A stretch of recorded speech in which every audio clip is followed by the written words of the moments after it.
আসসালামু আলাইকুম, কেমন আছেন সবাই?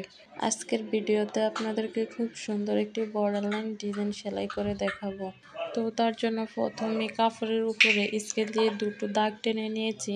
এখন দাগ দুটোকে ব্যাক স্টিচ দিয়ে সেলাই করে নিচ্ছি। দেখতেই পাচ্ছেন আমি এখানে বর্ডার লাইন সেলাই করার জন্য দুটো কালার চুজ করেছি, স্কাই অ্যান্ড রেড কালার। এখন রেড কালার সুতো দিয়ে আকাশি কালার সুতাটার ভিতর দিয়ে ক্রস স্টিচ দিয়ে নিচ্ছি।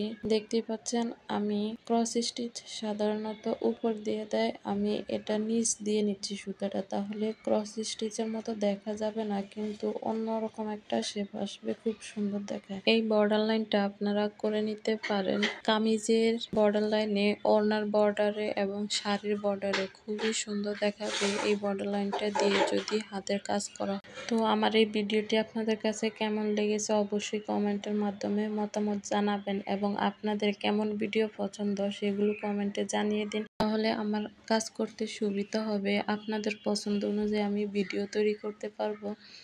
আর আমার এই ভিডিওগুলি আপনারা দেখবেন এবং অন্যকে দেখার সুযোগ করে দিবেন, এবং লাইক কমেন্ট ফলো দিয়ে আমার পেজের সাথেই থাকবেন সব সময়। আল্লাহ হাফিজ, ভালো থাকবেন সবাই।